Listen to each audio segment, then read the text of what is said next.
بسم الله الرحمن الرحيم الحمد لله والصلاة والسلام على رسوله وعلى آله وصحبه وسلم تسليما كثيرا مزيدا إلى يوم الدين أما بعد. An important topic and one of the strongest ways for many to charge and ignite their ibadah is flipping back the pages of our golden history. There's many different ways to charge yourself into doing ibadah. We talked about igniting your yearning to Allah, so let us talk about igniting your ibadah. For example, one of the ways is warm up for ibadah, like the 2 rak'ah the Prophet ﷺ did, gives you energy and excels your ibadah. Remembering death kills boredom and blows the sleep away, making room for your ibadah. Snippets of the life of the salaf overcomes laziness and it energizes and charges and gets one to excel, and that's what I wanted to talk about. Befriend the salaf. Choose a friend from the salaf and befriend him. Everyone has stars they look up to, and Muslims have stars as the salaf. That's our stars. Someone says, how do I befriend the salaf when they all are dead? Yes, they all died, no doubt about it, but their legacy of ibadah to imitate and mimic lives on. Today the standards have become so low that if one doesn't do too many harams, he's considered a saint by many. The surrounding status around us has become so low that those who do sunnah and nawafil for their salah are labeled forerunners in ibadah. سابق بالخيرات بإذن الله. But let's look at our forefathers, the real standards we look up to. And I'm not going to try to mention any example of their worship in Ramadan. I want to give you a glimpse in these few minutes of their life 365 days a year, a normal day to them. And if that's a normal day, let your mind wonder how their nights and days in Ramadan were. Abu Musa al-Ash'ari, the supporter of the Prophet sallallahu alaihi wasallam, the da'iyah, one of two people who took Islam all the way to Yemen. Yemen, it's surrounding today. Abu Musa al-Ash'ari in his grave in Mu'adh get the reward of everyone there. That's one side we know. But he had another side, like every alim, like every mujaddid, like every mujahid, like every righteous imam, like every pious Muslim should have. Abu Musa strived hard in his ibadah during his life. When they seen him in that fashion, they told him, why don't you relax a little bit, Abu Musa? He said, when the horses are about to get at the end of the race, or when they see and spot water and they're about to reach the water, they sprint to it. And I'm at the end, so let me continue until I die. And he did. Radiyallahu anhu. Surprising? Surprising? Well, more stunning than that is they didn't say these kind of statements at the retirement age. They used to say such statements in their youth. Many were known to say such statements in their youth. When a person is doing a 2-mile run, he needs to maintain a form. He takes off at a slow pace, picks up a little bit, and then in the final lap, in the last yards as well, he sprints to the finish line. Their life in ibadah wasn't like that. Their life was like the last few yards, like the last lap that you're sprinting to. Abu Musa al-Khawlani yearned so bad to meet the Prophet ﷺ. One man nation who single-handedly by the power of Allah took down al-Aswad al-Ansi, the man who popped up in Yemen claiming he was a prophet of Allah. While the armies clashed and the memorizers of the Quran were being killed one after another by the tens, if not by, in another narration, by the hundreds. They were fending off Musaylim al-Kadhab. Abu Muslim al-Khawlani on the other side of the world took down al-Aswad al-Ansi alone by himself by the will of Allah. A man whose dua was answered. He had a statement similar to that of his teacher Abu Musa al-Ash'ari. But he also said to the Sahaba something amazing.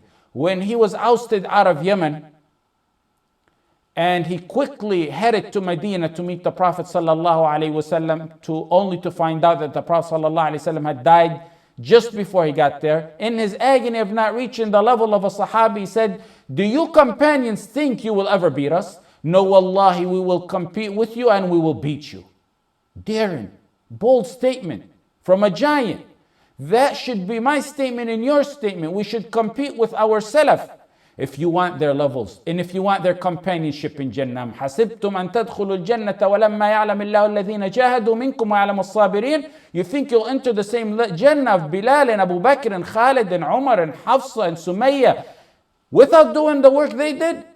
You think just because I took my shahada and I was born into Islam, I'm granted a free shuttle pass into Firdaus without some sleepless nights of worship? It's amazing to read in the books that detail the biographies of the Salaf, statements like, so and so, they said about him, if you were to tell him, wallahi, numerous times I read it, if you were to tell him that he would die tomorrow, there's nothing he could fit in his schedule of ibadah. Their life, all of their life, every day of their life was as if they're going to die that day or the following day. You may say we can't be like them. Wallahi al-azim, it's possible. Sahaba didn't get revelation and neither did we. Tabi'een didn't see the one who got revelation and neither did we. They were determined, we're not. That's the problem right there. It's difficult, yes. Impossible, no. But we also mention such supreme examples so that if one does a small portion of what we say they did, then he will overcome the obstacle of all obstacles in becoming among those successful, saved from hell and admitted to paradise. فَمَنْ زُحْزِحَ عَنِ النَّارِ وَأُدْخِلَ الْجَنَّةَ فَقَدْ فَازَ وَمَا الْحَيَاةُ الدُّنْيَا إِلَّا مَتَاعُ الْغُرُورِ. Samples that inspire one not to let the blessed days enter and leave without taking advantage of them. And it's not only the quantity of their ibadah, but rather it's also the quality of their ibadah. Qatada said, Mawriq al-Ajli said, the ideal example of a believer on this earth is a man whose ship has sunk and he's floating on a small piece of wood, shouting, Ya Allah, so that Allah can deliver him out of the water safely. That's how the life should be. Their life, their entire life was like a man in an ocean, surfing. His life depends on a small piece of wood, desperate that Allah delivers them to the shore, to their shore. What they meant by that is Jannah. They used to describe Sufyan al-Thawri as though he was on a sinking ship. Most of his saying was, Ya Rab Sallim, Ya Rab Sallim. Oh Allah safety, oh Allah safety, the dua of the messengers on the day of terror. Fatima bint Abdul Malik, the wife of Umar ibn Abdul Aziz, the great Khalifa, said, I never seen anyone more into salah or fasting or fearful than Allah, to Allah and from Allah than Umar.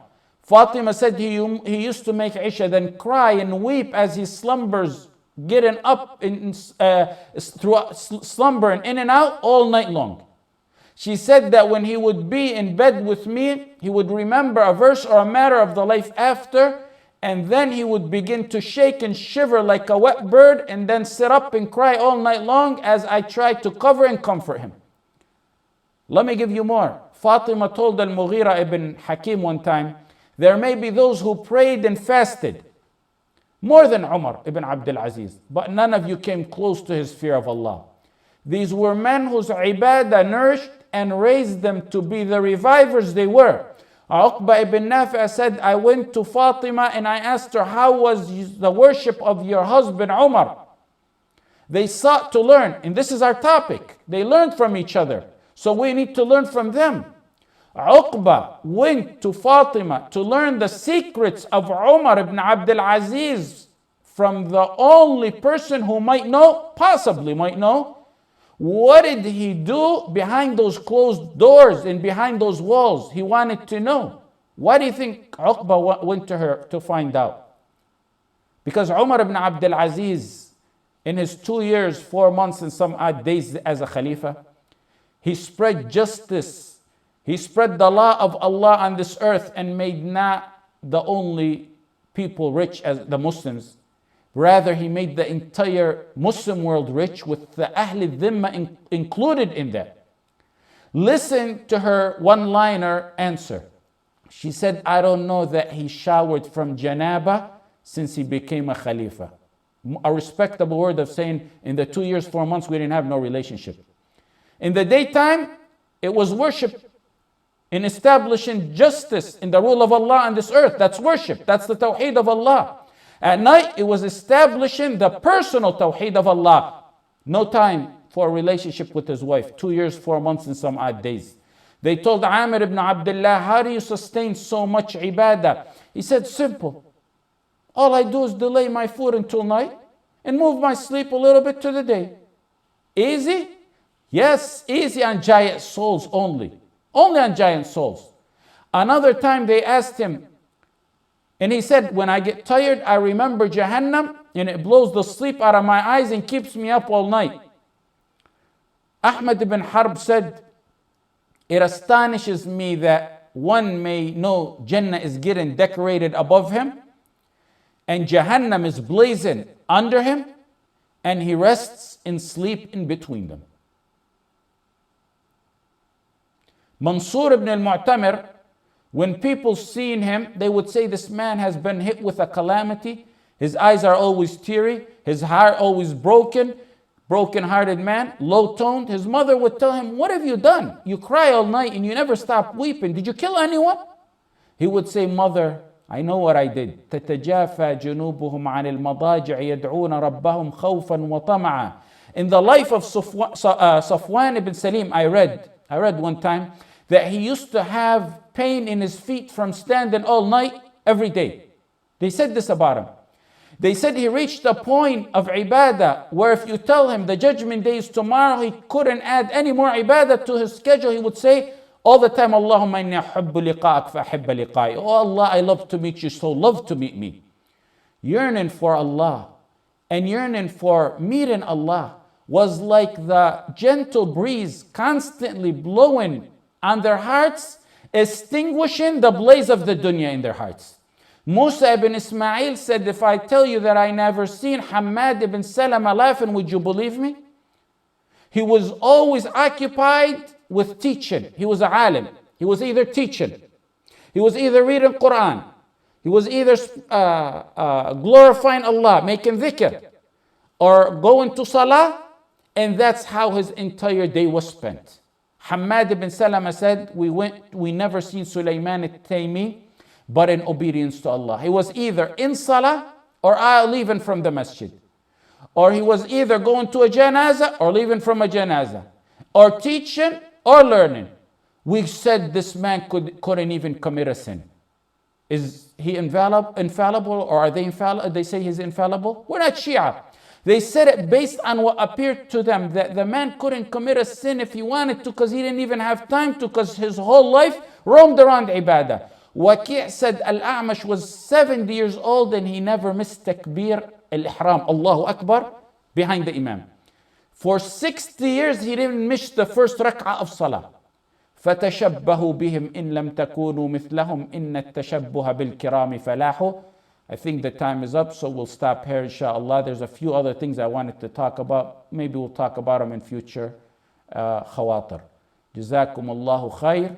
وصلى الله على سيدنا محمد وعلى آله وصحبه وسلم.